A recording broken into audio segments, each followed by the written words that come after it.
Hello, Internet. Gino, that Pinguino Grieco, here again with another episode of Deep Listens, and today is another NBA episode. Time to go balls deep in the NBA.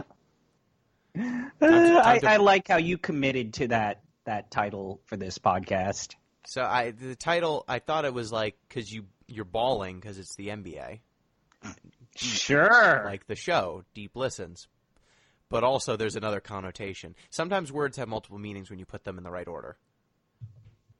And that's the magic of language. And I'm joined, as always, by Peter, Finals MVP Busby. What's going on, everybody? I'm not sure I agreed with the Finals MVP pick, but it wasn't a bad pick by any means. I still support it. Glad to talk about the NBA, its finals, its drafts, its ups, its downs. My favorite league to follow and should be yours. And we are also joined, as always, by Chris ZombiePie REDACTED, he of the Sacramento Kings fandom. Hello.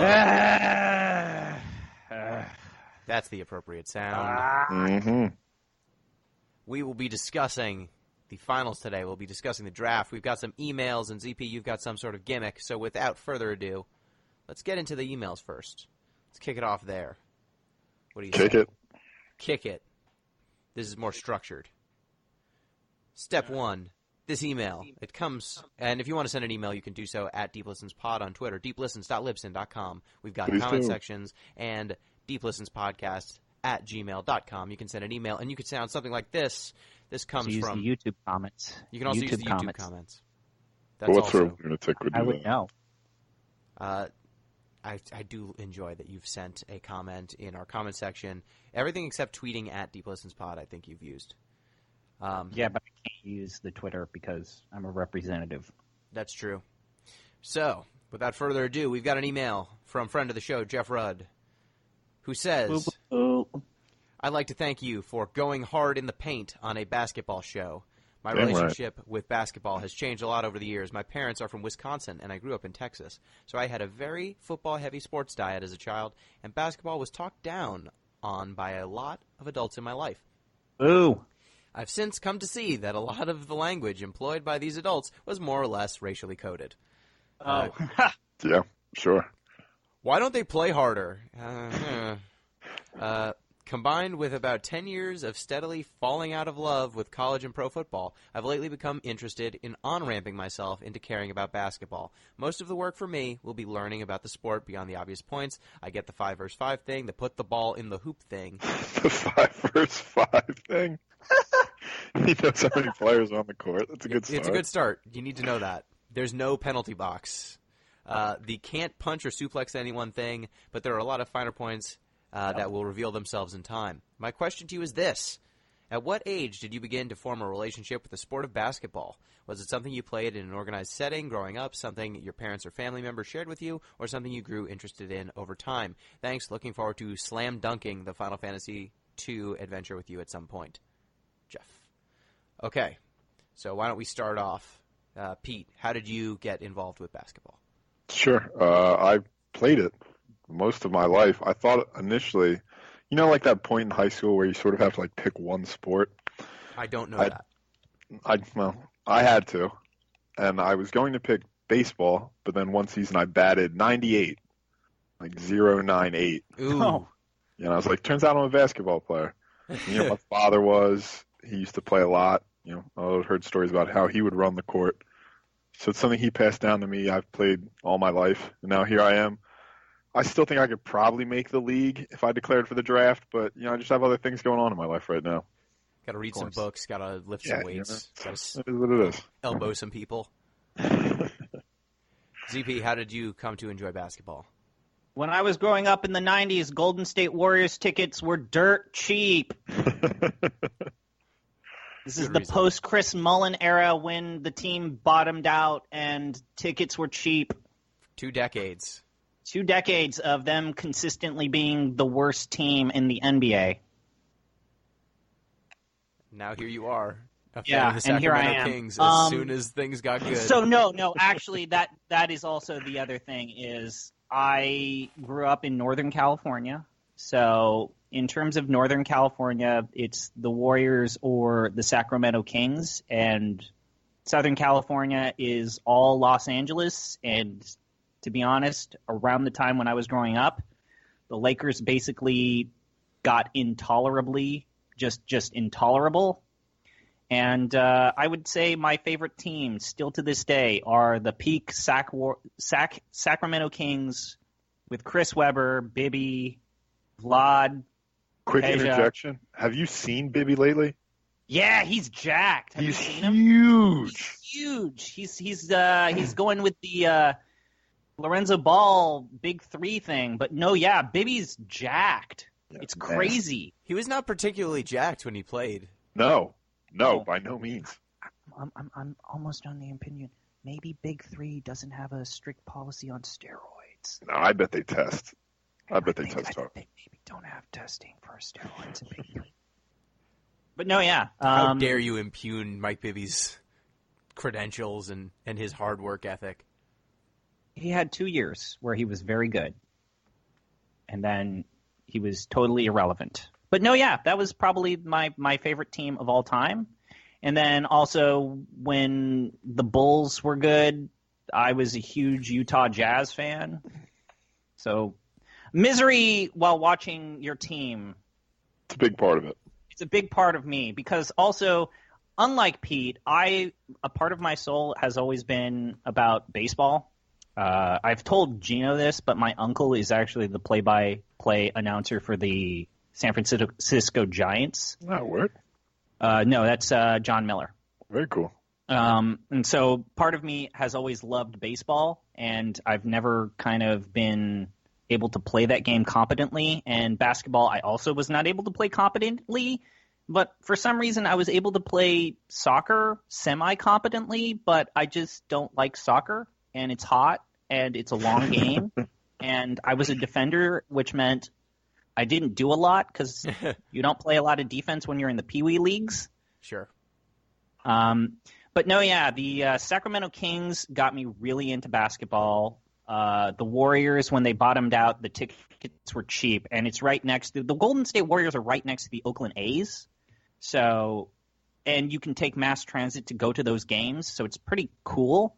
And then when the Sacramento Kings lost Weber, Vlad, and everything that made them special, and I didn't want to root for L.A. because – They're L.A.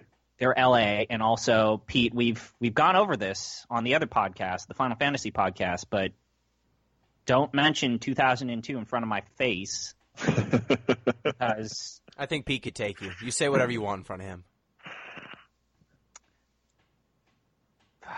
David Stern is an embarrassment to this sport, and it's good that he's no longer here. Yeah, taking that it fucking is kind mob. of amazing how much drama went away as soon as he did. But. Yeah, Right. It's amazing. It's almost like he was the least respected person to ever be in his position. And then the We Believe era of the Warriors brought me back into basketball after I kind of walked away from the sport. That was when I was like, hey, basketball's kind of like maybe I should come back to it. Mm-hmm. Very nice. Well, for me, I did not follow basketball until my freshman year of college because I had some nasty – I played every sport almost growing up. Like I played soccer, baseball, football, track, tennis. I played a bunch of sports. I would say I was primarily a baseball player. But I did not play basketball because of some nasty internalized racism about me not being ever able to do it because I was a short white kid. I thought I would never be good at basketball, and so I should just not try, which was stupid, deeply, deeply stupid. And when I went to college, freshman year, actually you and me, Pete, were in a fantasy basketball league. Yeah, I remember that. It didn't go great. It went great for me. I Right. came in first or second, I think, because I just started following the game very, very closely. Like, learned every player in the league, learned what they were good at, worked the waiver wire, like, got super duper into it. And then I would play a lot of pickup, me and you, some other people. Yep, like absolutely. We would play a ton of pickup, and I was horribly unskilled. But at that point, I was at least fairly athletic and decently tenacious.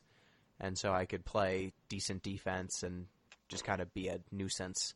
And then over time, I've gotten better and more skilled. And then I realized, like, hey, there's guys like Zach Randolph and Andre Miller who managed to somehow be at the highest level of performance in the greatest league in the world, and neither one of them can jump over a phone book.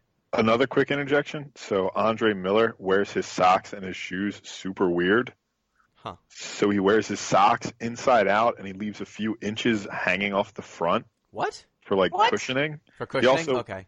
when he ties his laces, he, like, loops them around his ankle and then, like, ties them again in the front, if you get what I'm saying. To be like an ankle brace, kind of? I guess. I'll just look into how Andre Miller wears his shoes. Very interesting. I mean, both of those kind of make sense, but they don't make a ton of sense for someone who's that slow. I'm and looking this up. has a lack of vertical. But regardless, I started seeing players who had, like, obvious physical deficiencies that I feel like a young Huey coach that would is tell weird. them, like, you can't play. But there are so many different exceptions and so many different ways to be good and useful and competent in basketball. And it's such a egalitarian sport compared to so many other sports where you're just kind of standing around watching, or there's only one or two players that actually influence any given play. Whereas basketball, it's a team sport at all times on offense and defense. Everyone has to do everything. And it just is so interesting. Like, there's so many different ways to play basketball well, whereas with other sports, it's just, physical gifts can dominate in a lot of different ways. Or Pete, the it looks like strategy he's is not using that. 2 sets of shoelaces on his socks. Yeah, Like, I know. It's crazy. But that man scored 50 points.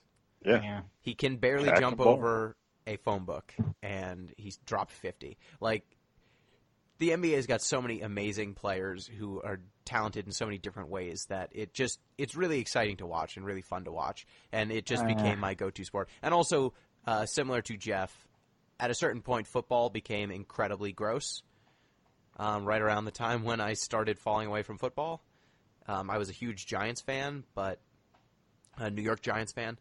But as soon as the concussion stuff started coming out and the collective bargaining agreement stuff and all the exploitative stuff, I just started drifting away from that sport. And basketball also, luckily, is like a 7-month-a-year sport, or 8. yeah, let's full disclosure, playing the NBA is probably not good for your body. It's not great for your knees, but there No. aren't too many people who, like, completely fall apart in the way that football tears you apart.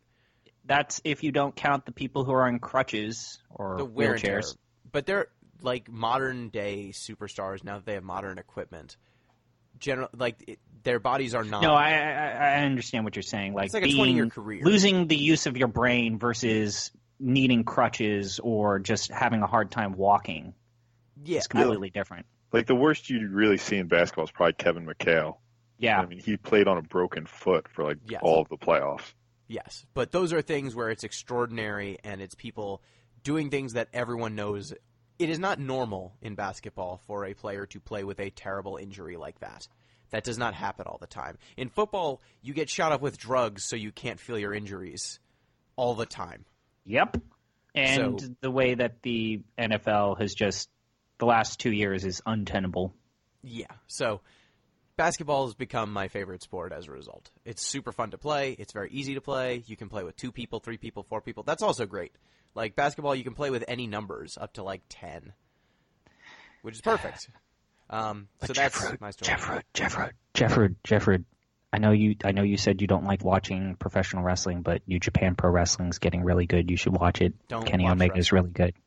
Kenny Omega's really good. His Don't watch feud with wrestling. Okada is really one of the best things to happen to wrestling in the last 10 years. No one should watch wrestling. Okay, and also Jeff had a question about what team he should follow. He gave options. I'm going to go with the Milwaukee Bucks. They were one of his options. He has family from Wisconsin. The Bucks are really fun. They're really young. They're a fun team to watch. We also had a question that seems to have been wiped away, but the gist of it was, are you tired of Draymond Green's shit? Yes. Yes. No. It's going to tear the podcast apart, Gino.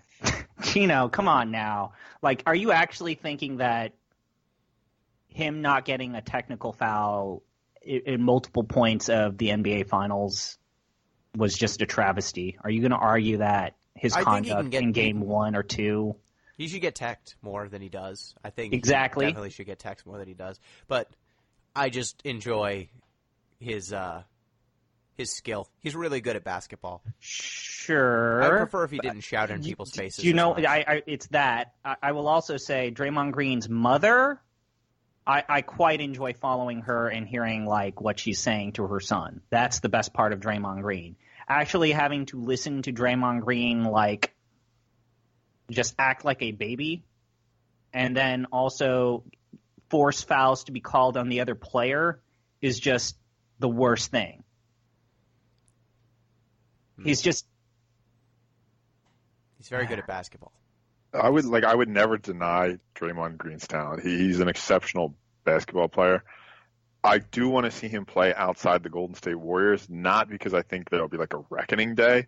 I just want to see what he can do beyond the confines of the two greatest, maybe three greatest shooters of all time.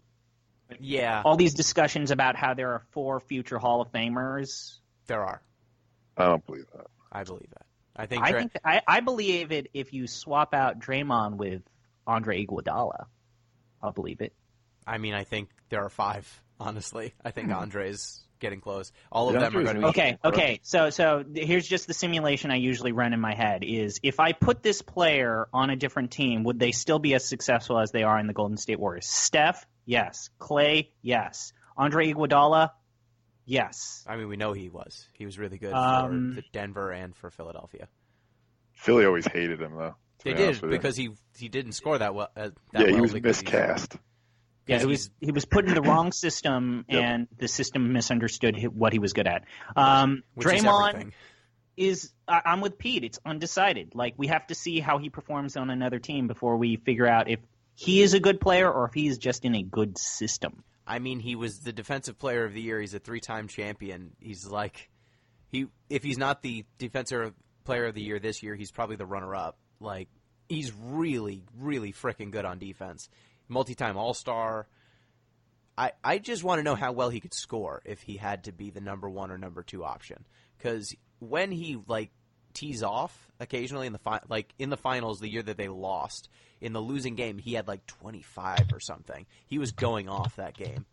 And I'd like to see what would happen if he was more the focal point, because his ball handling is good, but it's hard to tell if he's just doing that because they have to put the 4th best defensive player or 5th best defensive player on him, and so he's just able to dribble circles around them, or if he could do that if he had to deal with a better defensive player. But he's so versatile. I'd love to see it one day. We'll see. Show me, don't tell me. Sure. Show me, don't tell me. So that is the emails. If you want to get in touch with the show, you can do at DeepListensPod on Twitter, deeplistens.libsyn.com. You can hit up our comment sections, or deeplistenspodcast@gmail.com. So, ZP, what is the question that we have to answer for you? The gimmicky question of the week is... What is the dumbest soundbite, quote, from an NBA player, analyst, or basketball personality? Can I go start first? With Gino. Yes, because this podcast idea is yours. This comes from Kings GM Vlade Divac. Good pick. Good pick.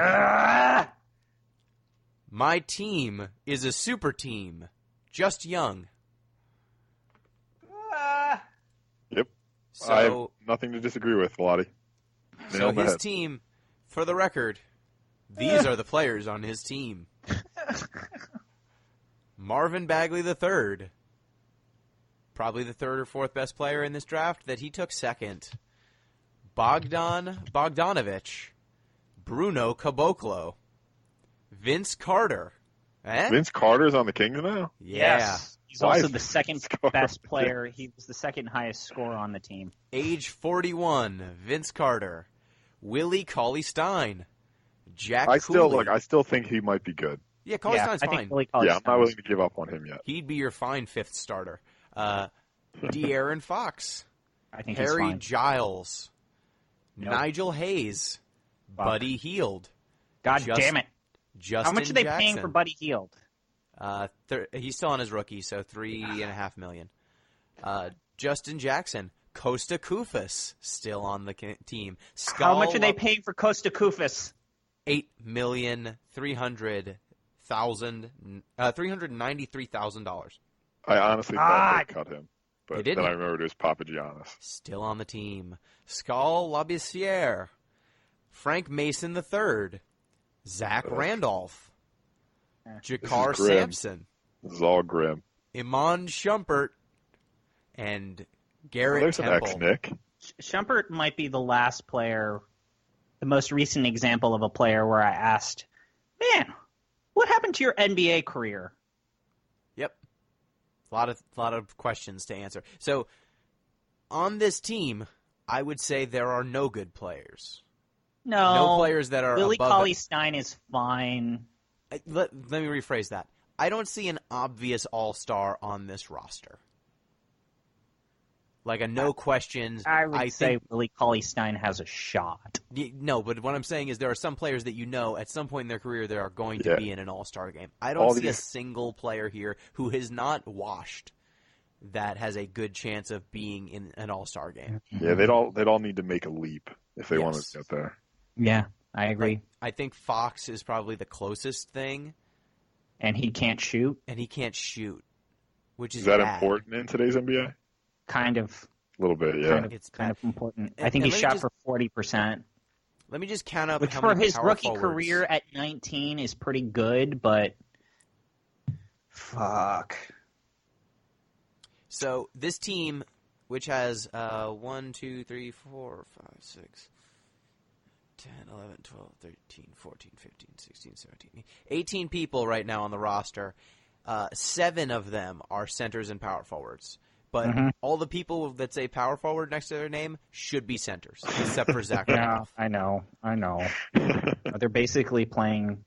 It's kind of like the bizarro world version of the New Orleans Pelicans, where at least the New Orleans Pelicans have the 2 best centers in the league, so they can kind of get away with playing 2 centers. Except devastatingly less talented. So, yeah. And Vlade was a very good player. Was a very, very good player. That is true. Probably we won't might be this. a Hall of Fame candidate someday. Yep. It's a shame he's their GM. How many players have honestly made that switch successfully? Danny Larry Ainge. Bird, Pat Riley. Danny Ainge. Yeah, Danny Ainge wasn't a very good player, though. No. He was a good player. I mean, But he was not fine. on, like, he wasn't as good as Divock. That's true. No. Yeah. So Pat Riley and Larry Bird. That's basically it, right? Doc Rivers. Not a great GM. No, not a good coach. GM. No. If you counted the WNBA, Bill Laimbeer.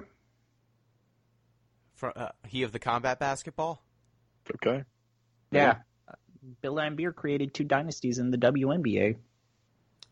Joe Dumars, right? With the Pistons? Yeah. He wasn't a great GM either, though. He had moments. He had flashes. A lot of hits, a lot of bad misses. He had like 2 good seasons, and then the team bottomed out. Yeah, and then another comment from Vlade, drafting Marvin Bagley III was an easy choice to pick him over Luka Doncic. When like 4 years ago, he nominated Peja to head the developmental team. So it's not like they have the 2 people who could train a EuroLeague player. Yep. So that's a shame.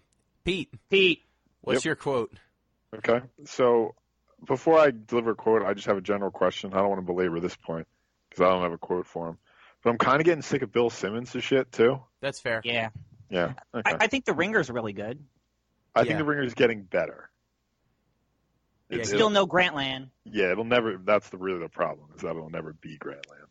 Yeah, he has a better eye for talent. I can't keep reading his articles that have long diatribes on 90210. Yeah, I can't. Yeah, and his strong stance in support of Boston is always been something that has driven me crazy. I'm getting a kind of dazed and confused vibe. I keep getting older, but his references stay the same age. Yeah. That's pretty good. All right, my quote, though. My quote comes from Michael Porter Jr. Right now, I would say I'm a mix of Giannis and KD. I like going to the hole a little bit more than KD does. I like bumping into people a little more physical than KD, but I like to shoot the ball a little bit more than Giannis. So that's what I like to compare myself to. And also Tracy McGrady. I get compared to him a lot, and I like that one too. Those are 3 amazing players. It doesn't feel bad to be in the same conversation as them. Just because you said their names with yours doesn't mean you're in the conversation with them. That's Michael Porter Jr. comparing himself to 2 of, let's say, top 5 players in the NBA, maybe top 3 players in the NBA today. Yeah. And saying, yeah, this is what everybody thinks. And no, they don't. He was drafted, extenuating circumstances. He fell to 14th.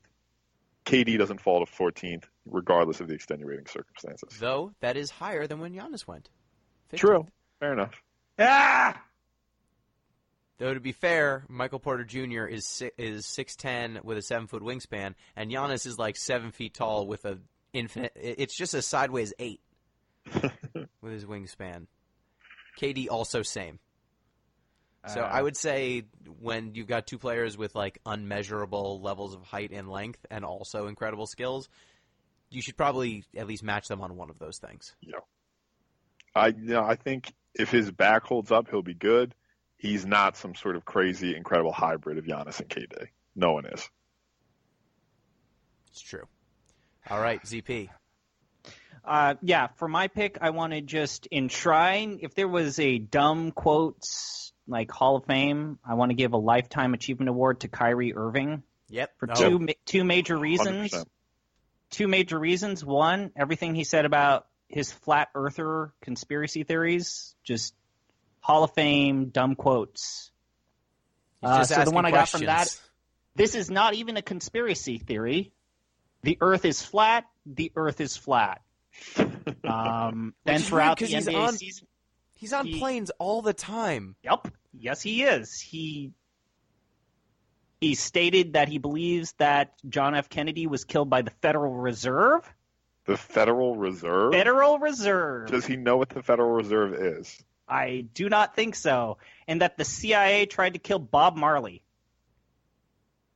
That one's at least obviously wrong, but at least those words make sense together. But it's not gibberish. Yes, but my quote about Kyrie has nothing to do with those conspiracy theories. My quote is when Kyrie had to play a game against the Bucks when they were going to do the Mecca Arena game. And that game was awesome. Yes, and it was awesome. But Kyrie said one of the dumbest things I think I've heard him say.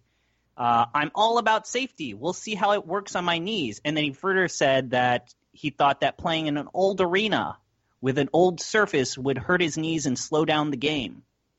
When the Milwaukee Bucks, 3 or 4 days before on Twitter, posted a video of them repaving the entire arena. Yeah, it wasn't an old floor. They just painted the floor like the old arena's paint job was. And no one told Kyrie this, and so he thought he was playing in an old arena. And that it would be dangerous to play in the Mecca. But sure, yeah. Does he think that we made radical leaps in wood technology? Possibly. I mean, the Federal Reserve killed John F. Kennedy. That's a great point. Just asking questions. I didn't think about that. All right, that is our segment. And then when he was confronted about the flat earther, he said, do your own research. And he responded to Neil deGrasse Tyson with lyrics from his rap song. Because that's smart. Tyson's rap song? No, his rap song. Kyrie has a rap mixtape. It's bad. Whatever. It's a shame he's so good. I wish he was worse so I could dismiss him more, but I can't because he's very, very good at basketball. He's very good at basketball. He's probably going to have one of the best seasons of his career next year or next season. Yep, man, what a bummer. Okay, time to go from bummer to bummer.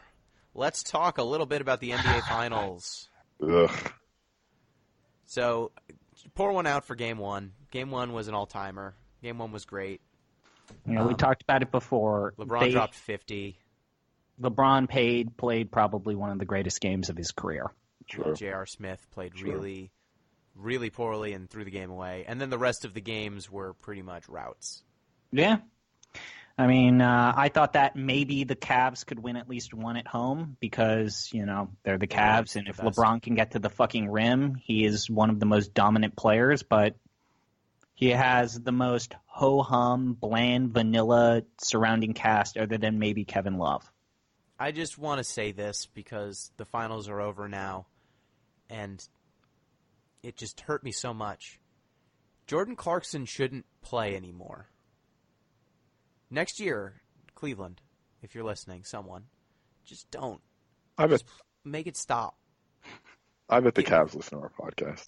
Give him to another team. Are you gonna ask them to replace him with George Hill? No, George Hill already played over him. But Rodney Hood, I know Rodney Hood's not incredible, but he's been incredible, or at least above average at times in his career. Jordan Clarkson has been terrible the whole time. There was no point where he was on a good team doing good things. He's put up lots of points on garbage teams because he doesn't pass. And he's put up lots of points on mediocre teams also because he doesn't pass. He's never been able to guard anyone. It's always been theoretical because he's big and athletic and has a pretty good wingspan, but he doesn't know what he's doing. And Rodney Hood, at the very least, doesn't kill you because he passes. He passes. When he doesn't have a good shot, he gives it to someone else. And that's a really minor thing, but it counts for a lot in the NBA Finals. So please, next year, I know Rodney Hood's not amazing. I know, but he's just not going to actively kill you all the time. You can't have a guy on the court who, when LeBron's on the court and he's being guarded one-on-one by someone who's good on defense, says, I can take this guy. He was shooting like 30% at one point. It was so bad. I'm done. And just as a clarification or a reference from our last time we talked about it, the Cavs have a dire salary cap problem. Yes. I mean, it's dire. They're minus 39, 38.5 to be more exact. I think it's fairly it's mostly LeBron's fault too, as far as I'm concerned. Like, I get the idea of maximizing the window, but those 1-and-1 deals have just crippled them. It's 25.5% of their cap gone. At this point, so many years in a row, Dan Gilbert, so many different teams have ended up this way.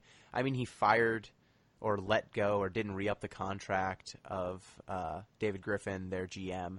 Like, it's very clear that Dan Gilbert doesn't think that general managers do anything. He almost never re-signs them. And this is what you get. You get a team that has no vision because the person you pay to have vision never gets to stay after like 2 or 3 years. So you get what you pay for. I hope that LeBron leaves, and I hope they deserve I agree. I've always defended the decision one because LeBron, that last game he played with the Cavs before he left the first time, he looked exhausted. He looked broken. And then also kind of like, as I've mentioned before, I don't blame LeBron, young LeBron, saying, man, I kind of want to play with Chris Bosh and Dwayne. I kind of want to work with Pat Riley. I think Eric Spoelstra has some ideas. So I think we can agree Cleveland, if LeBron leaves, they're done, right? Yeah. Yeah. 100%. They've got, and they're going to still pay a luxury tax on a team with nothing, unless they seriously break this team up. Yeah. So who do you think is the next in line? So I give you options, right? Rodney Hood. No, I don't mean with the Cavaliers. In terms of dominating the East. And I'll just give a spot to the team with LeBron. Like, you can just say whichever team has LeBron. That could also be a fair answer. But I think he's going west. Okay. I think he's going west as well. I think Boston's going to lay waste next year. Mm-hmm. Yeah, I think they have 1 year of just devastating. Yeah, Sixers aren't ready yet. The Sixers will be a solid 3-4. And the Toronto Raptors, if they can successfully break up their team, they could possibly do it, but they had no draft picks this year, and that's really going to hurt their ability to maintain. I mean, I think they'll be able to sneak by as a 6 or 7 seed, but they improperly the Raptors, yeah, I think 6 or 7 seed. They'll still probably be a 3 or 4 seed, but they'll just do what they're they gonna do in the they're playoffs. gonna drop significantly, dude. I mean, with no young blood and possibly them not shipping DeRozan. Yeah, but how could they drop below 4? Yeah, I don't see. They're not getting worse. Like, all of their guys are pretty much in their primes or towards the tail end of them. They're not going to drop off a cliff. There's just nobody to like this go team, past. I think they should have. I think if you're the Toronto Raptors, you should have broken up this team by now. I think they're probably just going to keep. They're basically the Atlanta Hawks of the Joe Johnson era Atlanta Hawks. They're just going to keep being the 4 They're going to keep 5, getting bounced in the first 3. or second round. Yep. Just in perpetuity. I think the team that will bump up is, I think the Indiana Pacers could move up 2 spots. Oladipo lay waste to Cleveland's defense. I don't know. Who do you think drops out of the current 8, and who do you think takes the place of one of those teams? Because I feel like Cleveland, even without LeBron, might be able to squeak by because so many teams I feel like are going to drop in quality in the East, and it's just going to be a 2, maybe a 3-team race in the East. Yeah, I don't Because see the Pistons should make the playoffs next year. Cleveland should drop off, I think. I think the Heat will drop out. No, because the Miami Heat have always been the team that has been the island of misfit toys that finds a way for their misfit toys to work. That's going to run out eventually. You can't keep doing that every year. As good as this is going to be probably the last year Dwayne plays. And, don't you say that. Dude, this is totally going to be Dwayne's last year. He's still okay. He's still okay, but he just retire with grace, as I always say. I really like the Bucks this year. I love Dwayne. I think that, if anything, this year with the Cleveland Cavaliers proved that LeBron needs Dwayne. Or someone like Dwayne. He needs a secondary person to take over. He needs a number 2. I mean, who doesn't, though, really? Yeah, exactly. Everyone does. Yeah. We'll talk about more of it later, but the Washington Wizards did kind of the most disastrous draft picks this year, and I think John Wall is going to bounce because you don't be that humble and ask your team to draft X, Y, and Z, and they draft A, B, and C. Yeah, I just really think the Bucks should be a lot better this year with new coaching. Sure. They got what's his name from Atlanta? Coach from Atlanta, Coach Budenholzer. I like Coach Bud. They got him, and now He's legit. On paper they should be a very good team. They were a solid team, but on paper now with Jabari, Giannis, Chris Middleton, Thon. I like Thon Maker. Brandon Jennings. He had a sophomore slump this year, dude. Are you Eric still in Bledsoe. denial about that? No, I don't think he's amazing. I like his chances, though. At least you're right. At least you're right. At least they got rid of the blight that was Jason Kidd's coaching. Yes.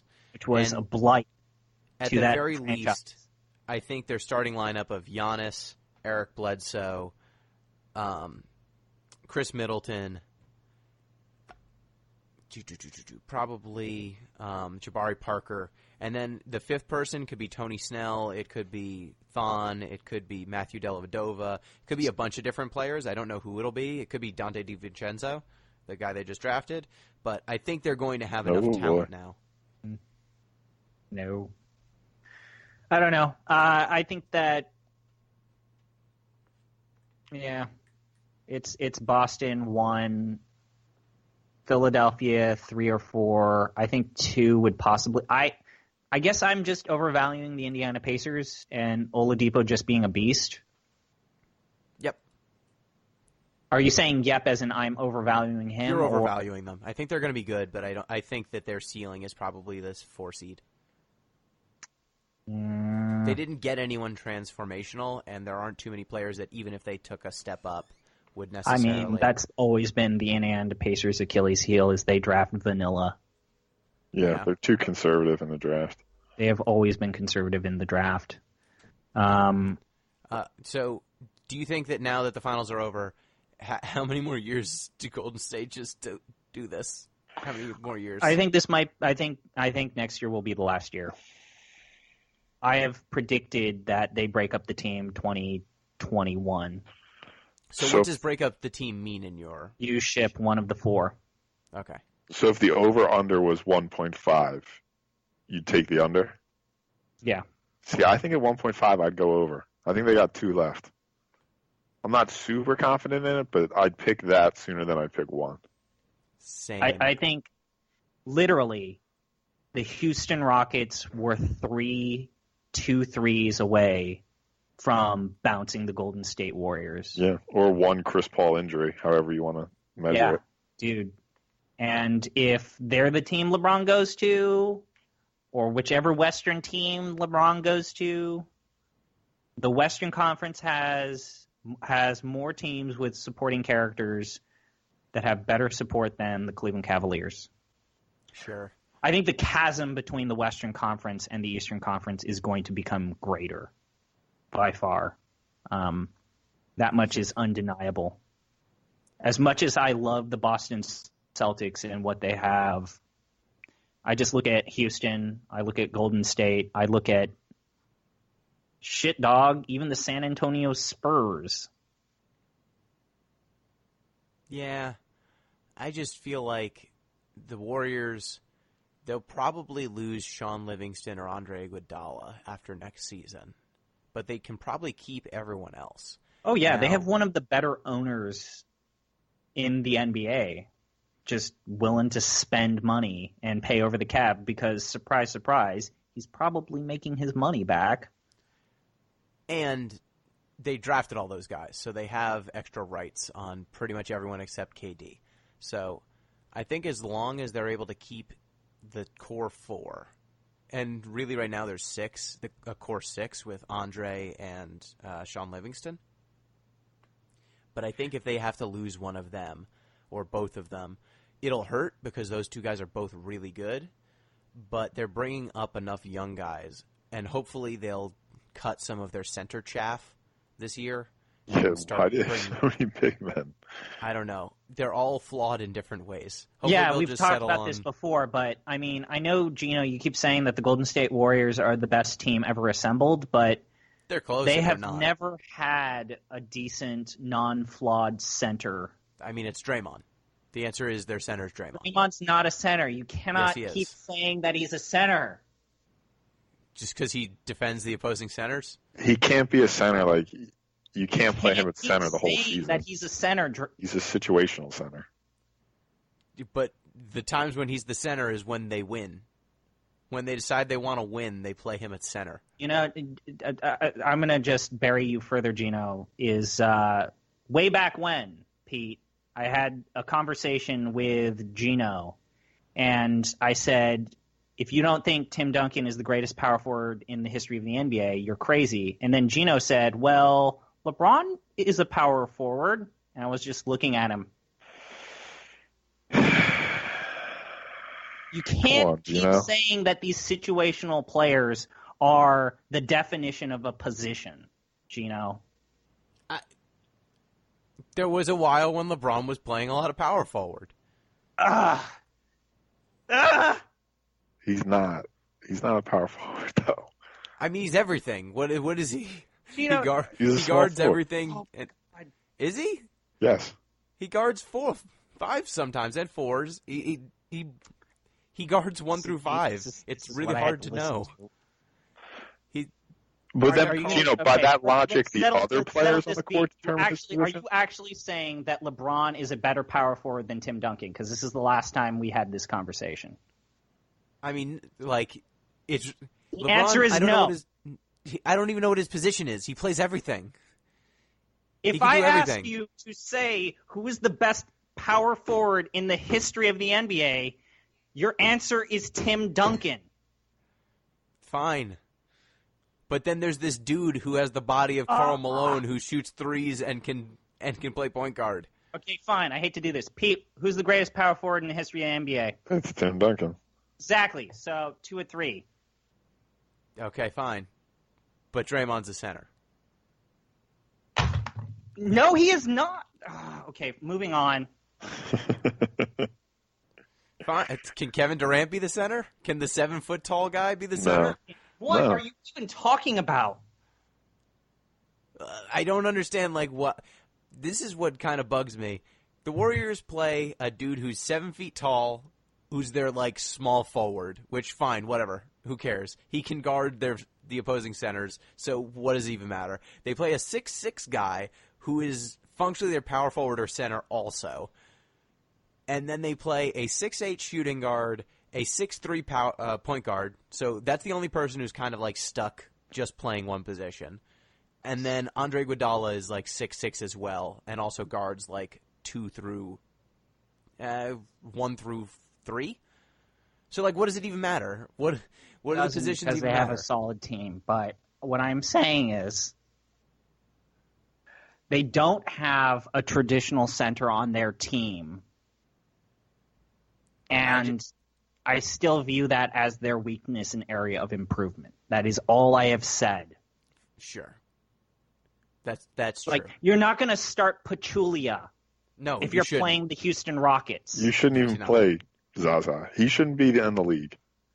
He should be in the league, but he should be in like a old later-day Kendrick Perkins role, where you just roll him out to injure people. Yeah, like he should have, after he pulled that shit on Kawhi, Adam Silver should have just been like, nope, we're done with this guy. Well, I mean, yeah, he's really good at touching up players and breaking their knees. He's got quick hands. I don't know if he can dunk anymore. No. I doubt Not it. with those knees.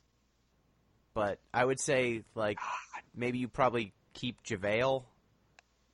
Yeah, you keep Jordan Bell. Yeah, he you can keep do JaVale. some stuff. He can move. You keep them, and then... And you're confident that they're going to get rid of Sean Livingston? No, this year they're going to keep everyone. I think after that, they will probably have to make a choice at that point once Draymond and Clay's contracts come up. And then you probably have to say bye to Iggy and Livingston. Or definitely Iggy. Whoa. I thought Nick Young and Patrick McCaw might lose them to free agency. You could lose either of them. I think you'd be fine. You just need to keep some of your young talent to fill in the gaps here and there. But I really think they're probably going to get next year and then the year following, depending on what they do. Gino. I know you turned off your video. Yes. Just give me your legitimate answer. Who is the greatest power forward in the history of the NBA? This question raises a lot. It raises the question, what is a power forward? That's the question that it raises for me. What does that position even mean anymore? Because if I can say there's a 6'8", 250-pound player who posts up and operates at the elbow a lot of the time, what does that make them? Gino, I think the easiest answer is you are who you guard. Yes. And you can't have Draymond Green or Kevin Durant guard centers the whole year. They can do it for stretches, but they can't do it consistently. So neither of them are centers. They showed that much when they were taken to 7 games against Houston. Look at what they did to Clint Capella and how Clint Capella was able to just do more than what he should have done. My question is, can they not, or do they not ask them to? They can't. Kevin Durant cannot guard centers the whole year. His body can't take it. He's not big enough. He's not strong enough. But Clint Capella's the same size and the same weight. Then he's stronger. Like, I don't know what to tell Clint you. Capella's faster, though, on the break. Yeah, maybe. Maybe that's it. I don't know. Fine. Tim Duncan. I don't... I don't feel bad about saying that because Tim Duncan's one of the greatest players ever. I just feel like LeBron at this point, he guards wherever they want to put him because he needs rest. But he can guard everything except center reliably. That you said that with pain in your voice. I can't believe that. This is the most shameful thing I think I've ever had to talk to you about. I mean, I say a lot of dumb stuff about basketball, and I get made fun of for that, but shame. Shame. For the record, when we had that conversation, I think he was still on the Heat and was playing power forward with Chris Bosh at center. So, Pete, okay, I don't want to have this conversation anymore. So, who do you think, because it's not going to be the Golden State Warriors. I think the Golden State Warriors are going to have the same thing that they did this year, which is they're going to have a lot of apathy at the beginning of the year, and they're going to have a lot of apathy at the end of the year. Who do you think is going to take the number 1 seed in the Western Conference? I think it might be Houston again. Yeah, they could, as long as Chris Paul's injury is not terrible. Who was the 3rd seed? The 3rd seed was Portland, and I think they're going to drop. Yeah, Portland's not going to. It's the Rockets. There's nobody to beat them. Portland wasn't the 3 seed. They were. Wow. They were. Damian Lillard lit it up. But look at the winning percentage between Houston, Golden State, and Portland. Yeah. Houston had 65 wins. Golden State had 58. And then the following teams were 49, 48, 48, 48, 47, 47, 46. So all those wins went to Houston or Golden State. Yes. I think that a solid candidate for the 3rd seed might be New Orleans. But sure, as long as Boogie comes back. Yeah. I think even without Boogie, they played good. Still be up Gino. there, yeah. I mean, Anthony Davis is still to this day the best center in the league. What are the odds Drew Holiday keeps balling out like he did during the playoffs, though? Mm-hmm. I don't trust that. I don't know. Is it crazy to say the Nuggets might get up there? I think the Nuggets could take 6 or 7. They can't guard. But yeah, a lot of the Western Conference is weird because no one plays defense, Pete. Yeah. The only team that consistently can hold the opposing team to under 100 points is San Antonio. And Houston, but their pace is so high that it gets crazy. No, and Houston, when they care. Yeah. They're another team that just they can just take time off when they feel like it during the season. Which you can't fault them for being good. And let's be honest, Denver probably should have made the playoffs this year. Yeah. Utah's going to get better too. There's a lot of teams. I think the only teams that we're sure of is that Oklahoma City will make the playoffs and then get bounced because we know what happens with them. Same thing with Portland. They have a problem. They have a Russell Westbrook problem. They do. Same thing with Portland. They have a so I currently subscribe to this, but do either of you believe, because I subscribe to it, that at this point Russell Westbrook is literally padding his stats? Yeah, without a doubt. Yeah, undeniable at this point, right? I don't know how you could argue otherwise. He's averaging a triple-double, and I think I want to say Tom Haberstroh, an NBA writer, looked into this. Maybe I can find it. He broke down how most of his rebounds are now defensive rebounds, and you can clearly tell the other players are balking. And look at some of his assists where the opposing the people he passes the ball to are just like, wait, what the fuck? Why are you passing me the ball? Well, for the fast break, what the fuck? Cut the shit, Russ. Yeah. His free throw rebounds are apparently like nuts. So do you think he is definitely he averages a triple double. Do you think anyone who did make the playoffs in the Western Conference can make it? I think Dallas needs at least 2 years. Oh yeah, Dallas won't be ready next year. I like where they're headed, and I'm sure we'll talk about it when we discuss the draft. I think, Gino, you're the most positive about Dallas, don't you? Do you think they need 2? 2 more players? They definitely need 1 more. It really depends on how good I think even with Doncic, he still needs time. Yeah, it really depends. I don't really know because I haven't seen a player who's come out of the NBA or come out of EuroLeague this good before. Yeah, nobody's ever won it this young, the MVP of the EuroLeague. Yeah, no one's ever been this good this young out of the Euro, and he's been playing since he was like 17 or something, 16 or 17. He's been playing against grown men. Yeah, he's incredible. Yeah, I have no idea what to expect from him. He's been playing against much stiffer competition than any of these other players. So he might just be immediately amazing. Like Ben Simmons was. I don't know who gets bounced out of the 8 because I think the Minnesota Timberwolves might hang on. Yeah, it's going to be a bloodbath. It might just be again like this year where it's just a knife fight and one of these teams is unlucky. And then we're going to see that whole debate reignited. It's like, why is the team from the Eastern Conference below 500 allowed to make the playoffs, but Team Y doesn't from the West? And it'll be a fair question. But we'll see. Why don't we use that as a nice segue to start talking about the draft? Okay. So do we want to go down the players or do we want to go down the teams? Let's go over some of the early draft picks because I feel like the drama for you. NBA draft. So first pick in the draft. Were you watching this? How were you guys watching this? If you were, I didn't watch it. I streamed it later. I streamed it using the NBA app. I was watching it at a birthday party for a friend.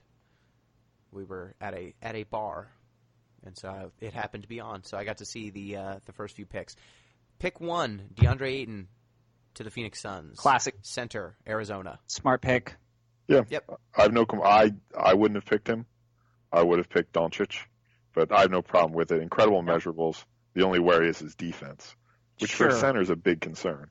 But at the same time, and I'll say this in defense of DeAndre, the Suns are going to make a shit ton of money on DeAndre Ayton. Like, think of all of the home games that they're going to sell out because they picked the hometown favorite. And right now, what does Sarver need the most? He needs support with his fan base. Long-term thinking? Dude, he needs to fill those seats. Like I said on Twitter, whoever convinced Sarver to not trade any of his draft picks this year deserves a medal. Because yes, they did. Good job. Didn't they trade up? They trade up, but he kept the number 1 draft pick. Yes, that was good. But he traded up from 16 to 10 and gave away a first-round draft pick in 2021. So let's not say that he... I think if you're the Phoenix Suns, they are going to make a crap ton of money on merchandise. They're going to sell their home games again, and this is... There are intangibles, as Stephen A. Smith likes to say, intangibles that are worth this pick. Yeah, I would say this pick, they at least got one of the top 2 players with the top pick. So, good. Pick 2, ZP, why don't you tell me what happened with the second pick? Why don't you go ahead and take it away? The Kings drafted Marvin Bagley III. How does this make you feel? Tell me.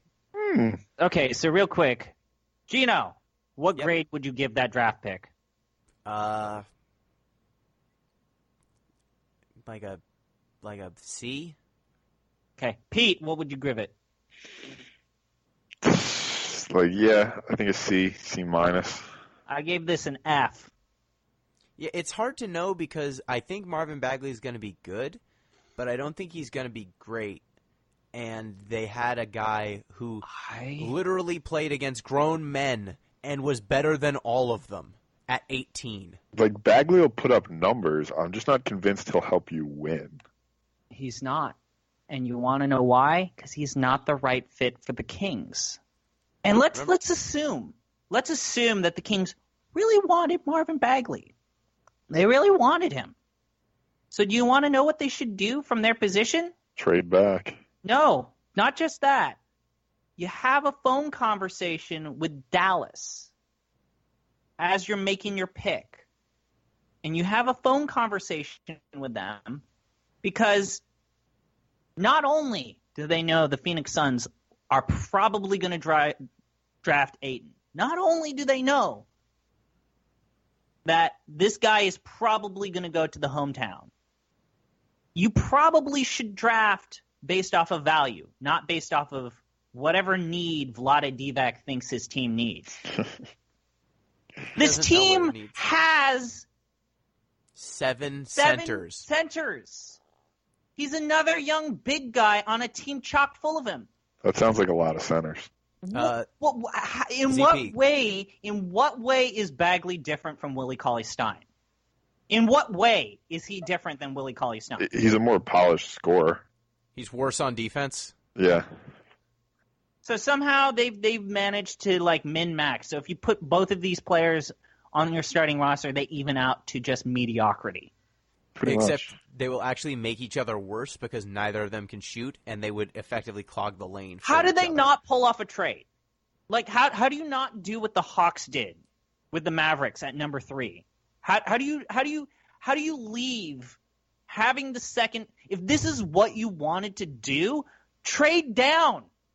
Yep. You're telling your fans to not watch. You're telling me to turn the channel off. You're telling me to turn the damn channel off. You're telling me that you still have the same tunnel vision, which is allowed for the last 10 years to be perpetual rebuilds. How do you not trade down? How do you not have a conversation with Dallas and say, hey, buddy, give us a future draft pick and you can get your boy?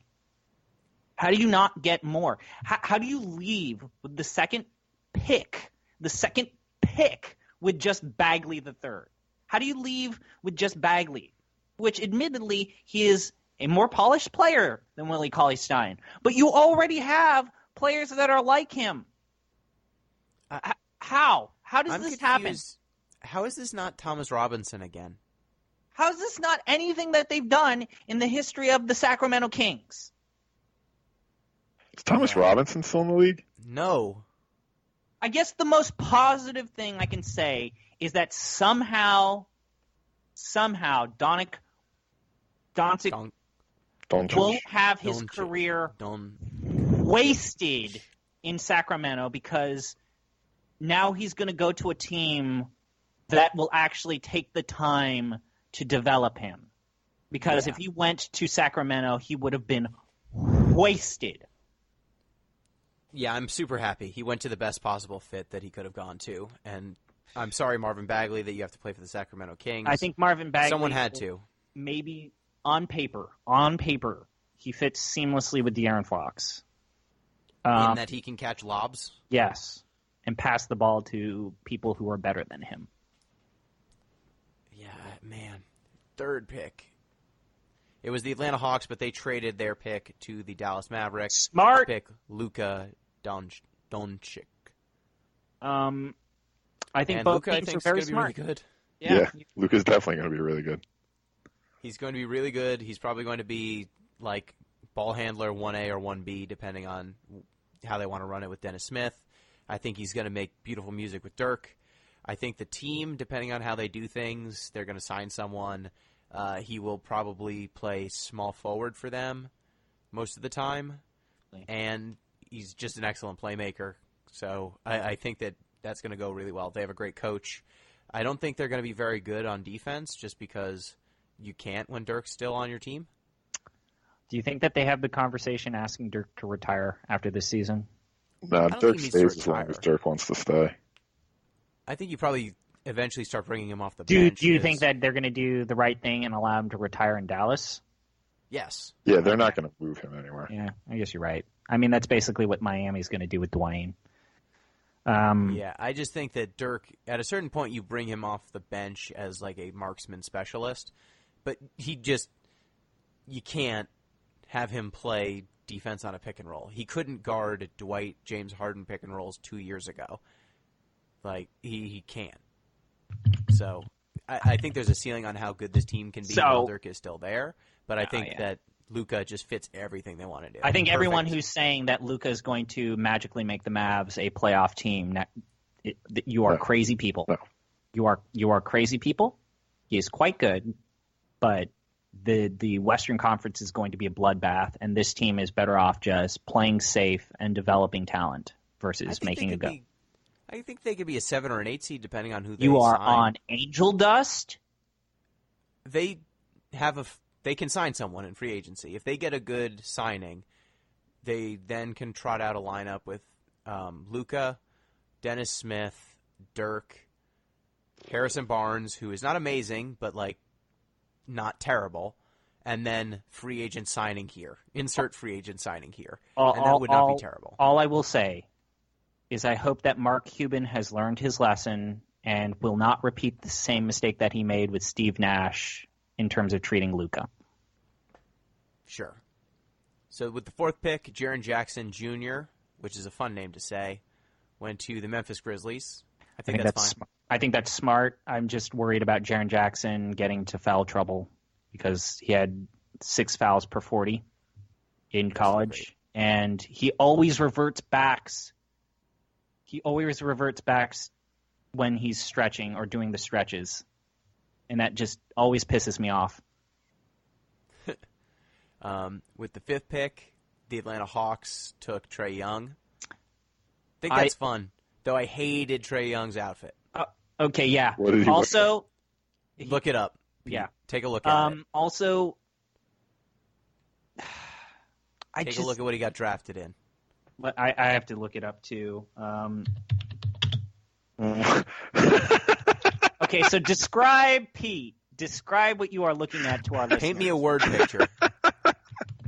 So it looks like I'm not sure what the material is, but it's a burgundy suit with satin black lapels, but the suit has shorts. They're very tight, above the knee shorts. Yeah, I described it when I saw him go up. I said, "Who let the UPS guy up there?" Yeah, they look like capris that didn't quite go down far enough. He outgrew his capris and now they're shorts. Yes. It looked like a UPS person was going up to take the draft pick and then deliver it to someone else. It was not a great look. No, it is not. But Trae Young, I think that's a good fit. Am I being an asshole? And you guys can call. You'll probably say yes. Am I an asshole for thinking that the draft pick in 2021 is actually the best part of this deal? I think Luka was the best part of this deal, but no. For the Hawks. Oh, for the Hawks. I think Trae Young's legit. I think he's good. So I think that was a nice sweetener, but I think Trae Young has real potential. I'm less confident about Trae Young. I don't think he's got a short wingspan. He's by no means bad. He's a good player, but I don't think he's good enough to make this move. You only make this move if you think he's better than Luka flat out. Yeah, that's fair enough. I think that Trae Young is probably not Steph or in that level of elite one-on-one scorer shooter sort of guy, but he's definitely at least quick enough to not be Jimmer Fredette and just getting torched. He's a good passer. If he is Dame Lillard, are you happy? No. No, but you're I not think happy. I think that's a good player. Again, it depends who Luka becomes, but no, I don't think I would be happy if he were Dame Lillard. I think punting the ball and seeing what happens in 2021 is also it's worth considering. Because I think Damian Lillard is probably the situation I see him kind of fitting into the most. But we'll see. I mean, he put up monstrous points in college. He did. Shoots really well. Yeah. He shoots threes well. Passes well, too. So I think that's a good player to try and start. And Luka, I feel might have pulled them out of suckage too fast and maybe ruined their draft pick for next year. Whereas I think Trae Young will make them slightly better, but not good enough to not get a high draft pick next year. Yeah, no, he's not going to – Trae Young's not the kind of player who's going to turn a team around, at least not this soon. Yeah, I think that Luka might have been good enough to do that. So I think in the long term, they might be better off sucking for a year or two more and getting some more draft picks. With the 6th pick, the Orlando Magic pick Mo Bamba, which I got to say, he picked number 5, so he is Bamba number 5. All right, props. I'll give you that one. That was solid. I thought overall the Magic did a terrible job in the draft. I mean, they had one of the worst offenses in the NBA season, and they made no effort to land a versatile weapon. So I think Bamba's a terrible fit for them. Exactly. I'm very much in on Bamba. Yeah. He's going to be legit. I think he is definitely the best player who is available at the time.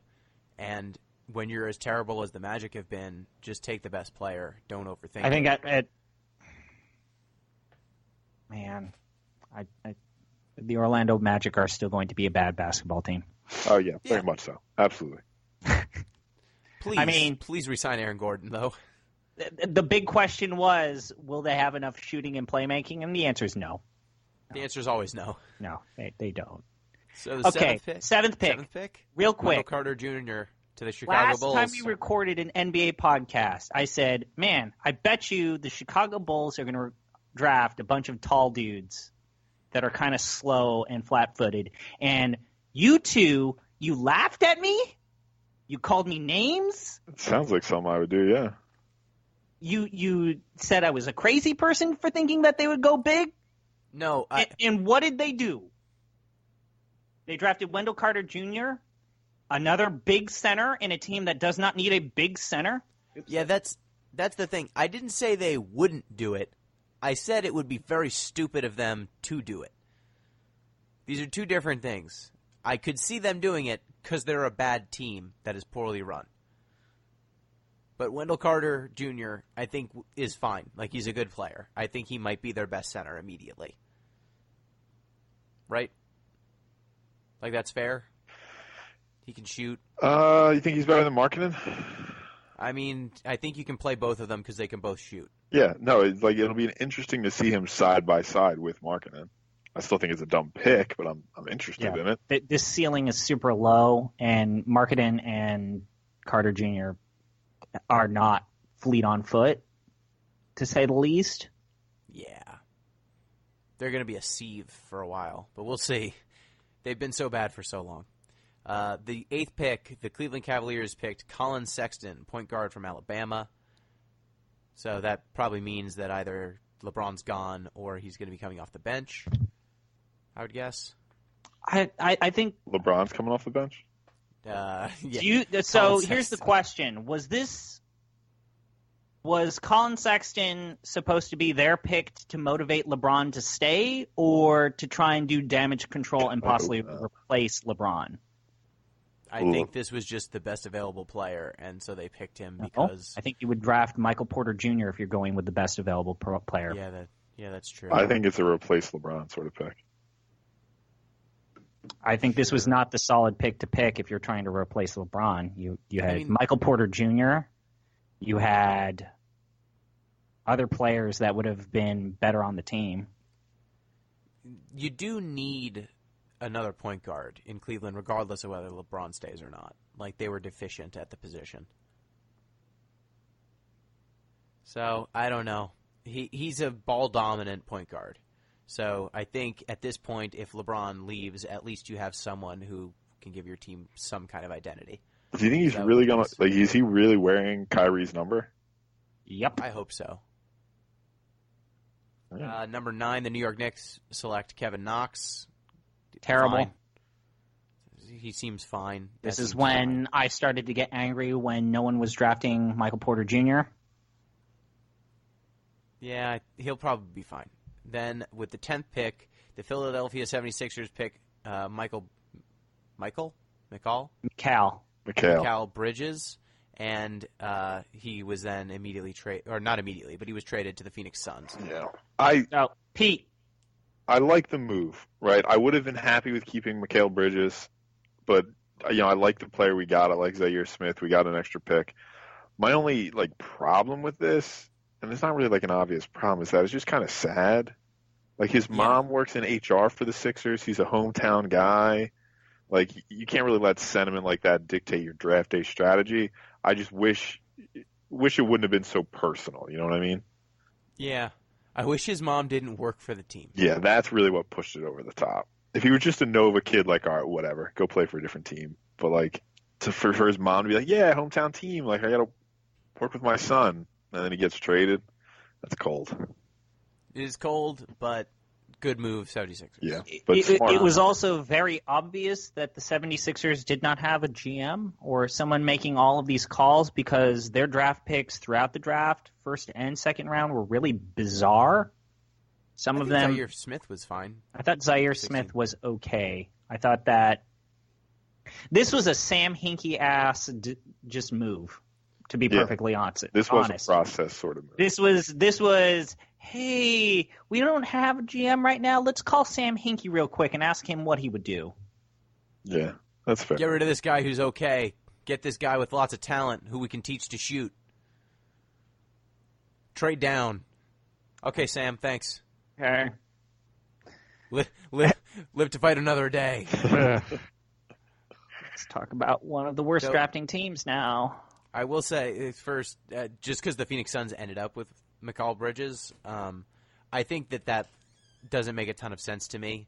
I don't know why they're trading up to take a guy who's 21 when their team, I don't think, is going to be competing for a playoff spot for another 2 or 3 years. I want to also point out that DeAndre Ayton and Devin Booker were saying that they're the next Kobe and Shaq. And that's also very wrong. Please. They could not be more wrong. Please. Shaq might be the most physically talented player to ever play, like one of the most physically talented players ever, and Kobe Bryant was like a defensive player of the year level talent. Look, DeAndre Ayton might be one of the most physically talented players to ever play. Like, his measurables are off the charts. Sure, but Devin Shaq Booker was but Devin Booker. Nobody, look, I 100% think they're wrong, and I also think nobody should be comparing themselves with Shaq before they've played an NBA game. I'm just saying his measurables are pretty incredible. That is true. 11, Charlotte Hornets, Shy. Just say Alexander. Gilgeous Alexander. Yeah. Point guard for the Charlotte Hornets. So that probably tells you that Kemba's not staying, but also Charlotte is just the worst.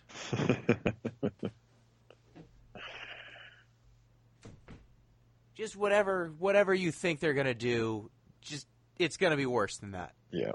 He's slow. They needed speed.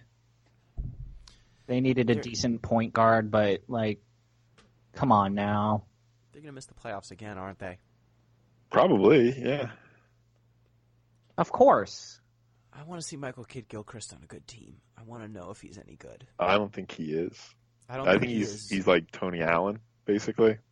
Yeah, but Tony Allen, when he was on a good team, was fun. Yeah, that's true. I just don't want him to be on a sad team anymore.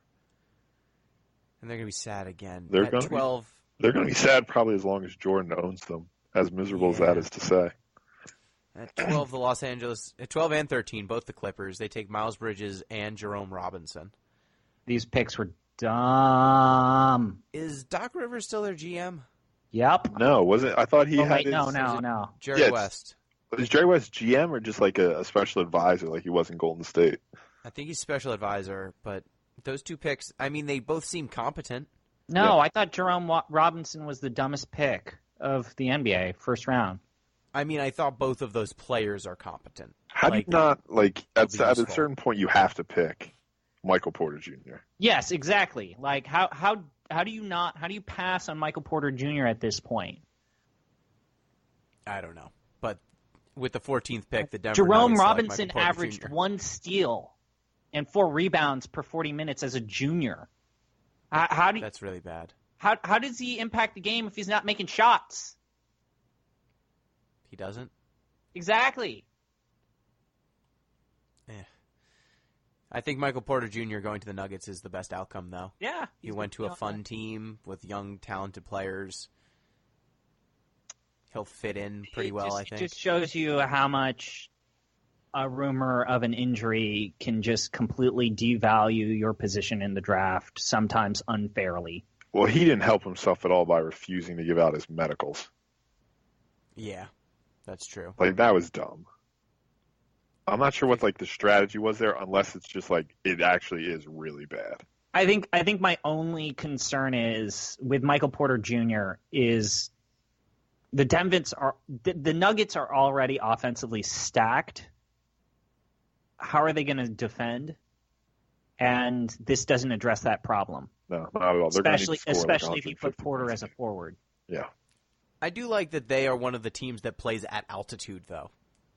So they can just run people out of the gym. Something about Jokic playing at altitude too makes it even funnier.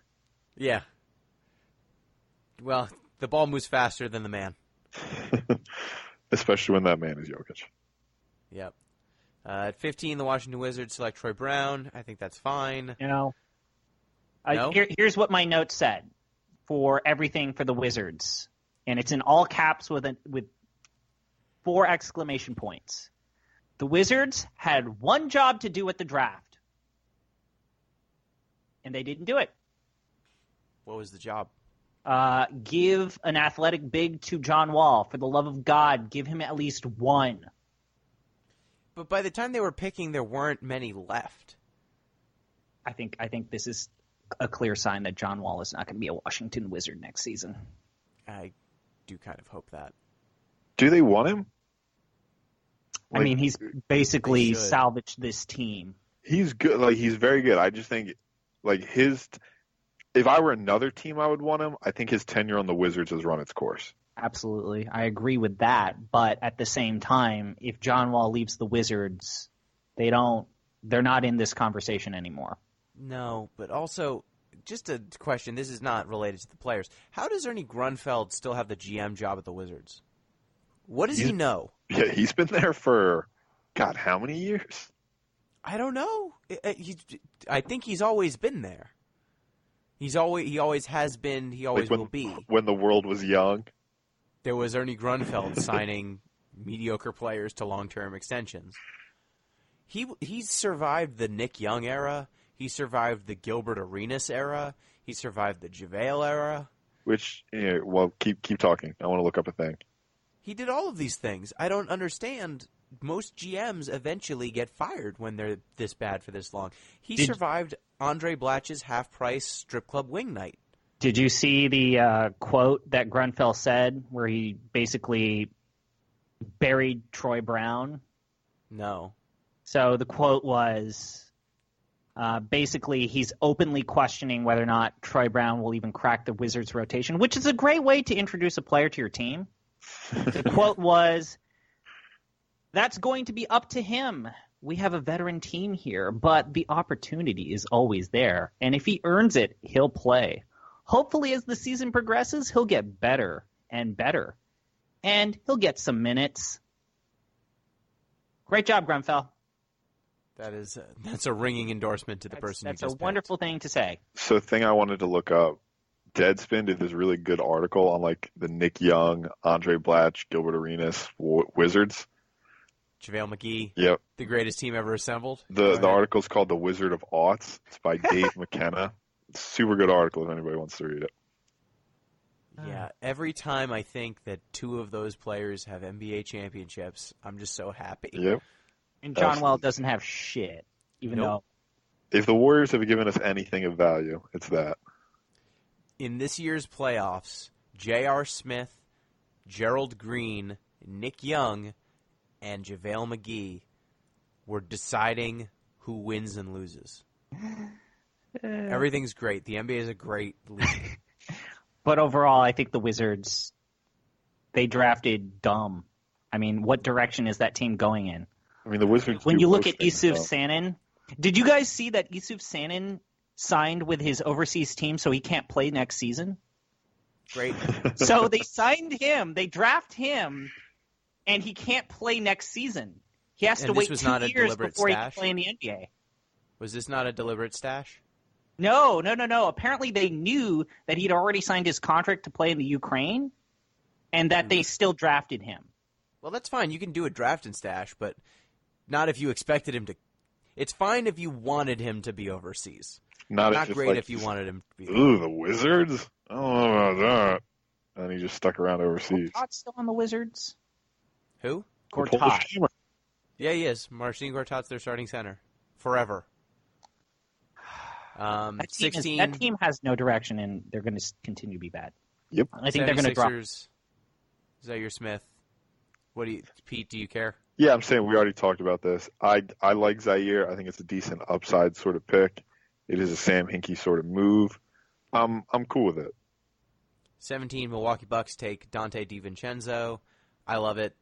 I thought that was a good pick. They needed a bench scorer, shooting guard type, because God, they can't give Jason Terry any more minutes. This is that was a vintage Michael Jordan Charlotte Hornets pick, though. Like, dude gets hot.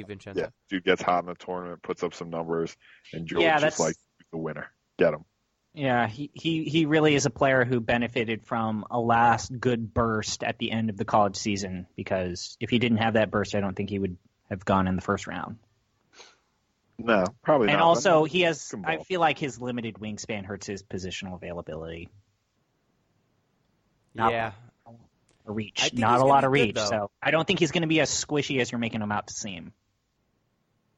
I don't think he's going to be squishy. I think he's fine. I think he's a role player. I think he's fine as a sixth man, seventh man. What does squishy mean in this context? Fluid is what I'm looking for. Positional fluidity. Gotcha.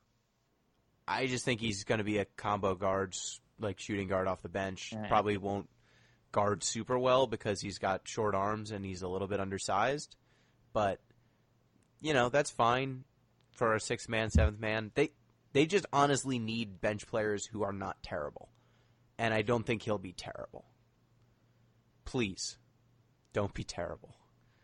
I want to see Giannis make the second round. San Antonio Spurs pick Lonnie Walker the fourth. Wow, the fourth. I think this is a solid pick. Yep. I mean, we haven't talked about the whole Kawhi fiasco right now, which is still undecided, but this is an infusion of talent when they desperately need it. He's a playmaking off guard. Now that we're at pick 19, is there any picks from here on? I don't want to go through all of them because at this point we're in the dregs. Is there any pick that you definitely want to talk about? I wanted to talk about Jacob Evans to Golden State. I'd like to shout out Grayson Allen, who I hope will be terrible in the future. I feel like the Utah Jazz picking Grayson Allen might be the most Utah pick they could have made. Very on brand. I'm looking at my notes. I gave an F to the Portland Trailblazers drafting Anfernee Simons because I have no idea how that even fits the Blazers. Like, their immediate needs are for an offensive-minded guard, and he's the least experienced. They drafted a high school player, and it's not even LeBron. How? I mean, I don't know. They don't really need another shooting guard, point guard. Exactly. Who can't play defense. Exactly. I'm just glad that Aaron Holiday got drafted by the Pacers, and now there are 3 Holidays in the NBA. Yeah. The Warriors had a pick that they didn't give anything for, so that's interesting. So that's good. I think Robert Williams to the Celtics. The rich get richer. They managed to finally get an athletic center. Yeah. Yay! I thought that was also a good pick. Robert Williams also, I was surprised at how low he went. He was a steal by 27. I thought he'd go higher. Yep. And especially, I mean, he's not great at offense, but he doesn't need to. He just needs to set those damn screens and catch lobs. And I think he will be very good at that. Yep. And shout out to Mr. Irrelevant, Kostas Antetokounmpo, Giannis's youngest brother. He went to the Mavs. I mean, but he's raw. He's so raw. But I'm just really glad that there's another Antetokounmpo in the NBA now. I think that's it for the draft. Yeah. Was there any final thoughts? Was there any draft pick that made you moan or swear in disgust when you heard it or saw it? Marvin Bagley. Yeah. Yeah, I mean, that's about the only one, really. It's the just, Hawks trade, too, I thought was dumb, but we've hashed that out enough. Yeah, how many times can the Sacramento Kings do this? And the answer is forever. Forever. They've been rebuilding for 10, 15 years. I think I was angry at Portland also. Like, you already have Damian Lillard and C.J. McCollum, and they drafted 2 offensive guards when they don't need them. They needed supporting players. Sure. And I don't know, guys. I don't think I have an NBA team anymore. Join me in the land where you don't care, where you watch all the teams and can appreciate everyone for their skills and talents. I do that, but I have a team that I want to see play well. Abandon all hope. Do you remember when I was talking to you about buying tickets to see the Sacramento Kings? I did. So, Pete, Yo. I bought tickets to see the Sacramento Kings, a home game. Really? And they were playing against, because I wanted to see, like, what's the trashiest, worst game of basketball I can see? And the answer is the Dallas Mavericks versus Sacramento at Sacramento. Yeah. I want to ask both of you, how much do you think my tickets were? $5. I was going to say 10, yeah. They were 13. 13? That's still pretty You cheap. could pay me $13, and I would not watch that game again. So your choices were go to a movie Yes. or watch the Sacramento Kings. And I had to drive, so think of the gas. Like, okay, it's always a good sign if the state of your basketball team, if the cost of parking and buying food is more than your ticket. Sure. What a team. Man, forever. It's never I thought that it would get better, but it doesn't. Shout out to NJ for Life fan. Your team is I don't know what the hell your team is. I don't know what your team is. The Nets are going to be terrible for the foreseeable future, but at least now they're getting better. So I think that's it for this episode of Balls Deep of our NBA podcast. It'll be a while before we do another NBA thing because there's no more NBA for a while. The blight. Maybe we'll reconvene again for Summer League if you guys want to watch some Summer League. I actually like Summer League. Are you suggesting that we're not going to start a new spin-off series of the Big Three basketball league? That would be hilarious. I want to watch the Big Three. Do you have to pay to do that? Do they pay you? I don't know. Have you guys ever watched a Big Three game? No. Is Allen Iverson involved? Still? No, but it's For those who don't a know, thing. For those who don't know, the Big Three basketball tournament is a 3-on-3 basketball tournament for cash. Yeah. Teams enter. There are a bunch of washed-up former NBA players, some like former college standouts, randos. Okay. Oh man. So I'm gonna read you some current name teams and.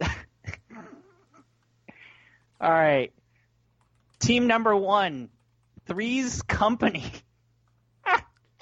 That's a great team name. Their coach is Michael Cooper.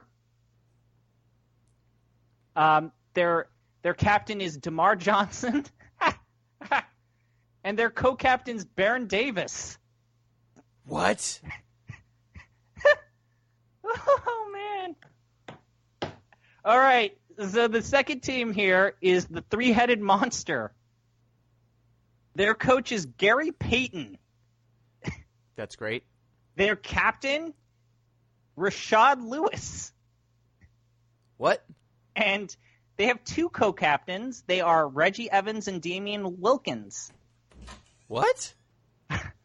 Oh, we got to go down. I promise. Kwame Brown is on this team. Gino, I promise this will be quick. The other team are called the Ball Hogs. Their coach, and I shit you not, is Rick Barry. Rick Barry? Rick Barry. Josh Childress. Deshaun Stevenson? Their captain is Brian Scalabrine. And Brian Scalabrine? Yep. And their co-captains are Josh Childress and Deshaun Stevenson.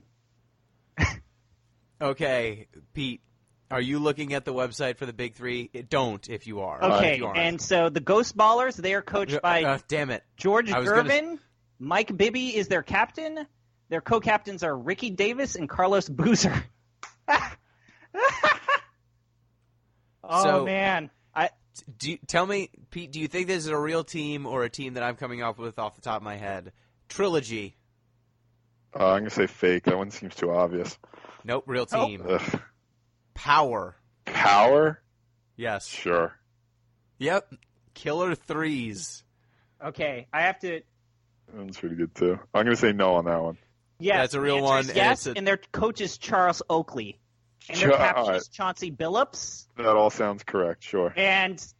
their logo is a B. Okay, and Pete. Yeah. Meta World Peace is their co-captain. It's Charles Oakley, Meta World Peace. Yeah, this is incredible. And Chauncey Billups. This is the greatest league in the world. Power. Their coach is Nancy Lieberman. And Steven, wait. The picture for Steven Jackson, who is on the Killer Threes, his picture, he's wearing sunglasses. He's the only one wearing sunglasses. Everyone else, it's a regular picture. Oh, man. Can we get... Okay, so we'll get back together and reconvene. Tri-State, their coach is Julius Irving, and their captain is Jermaine O'Neal. Fuck yes. And their co-captain's Nate Robinson. And Amari Stoudemire's on the team. Guys, we Bonsai Wells probably there? need to watch at least one game of the Big Three. We do. We do. They're probably not expensive. Oh, the trilogy. Kenyon Martin, Al Harrington, Rashad McCants, James White, dunk champion James White. Oh, Rick Mahorn's their coach? Where are they getting these people from? Who's on the Ball Hogs? Oh, my God. This is so good. Okay, we'll Ball watch Hogs this another time. Just Yep, that's Brian Scalabrine's team. The Ghost Ballers. Jermaine Taylor, Corsley Edwards, Andre Owens, Deshaun Stevenson, and Josh Childress. How are there not more teams? Oh, but Power is Corey Maggette, Coutinho Mobley, Glenn Big Baby Davis, Ryan Gomes, Quentin Richardson, Chris Anderson. Oh, my goodness. The Birdman? The Birdman. We're going to have to watch at least one game. Okay, so we will reconvene at some point to watch at least one game of So we have to Big Three. I'll pick a different game to watch and then show what we see. Yes, we will have a short balls deep at some point because this is too great. All right. Thank you, ZP. No problem. I have to record a Final Fantasy podcast at some point. We do. Oh, no. Thank you, Pete. Always a pleasure. Hope this got a few listeners up to speed if they want to join the NBA. Yes. And thank you to our listeners. If you want to get in touch with the show, at DeepListensPod on Twitter, deeplistens.libsyn.com, and deeplistenspodcast@gmail.com. Till next time, peace!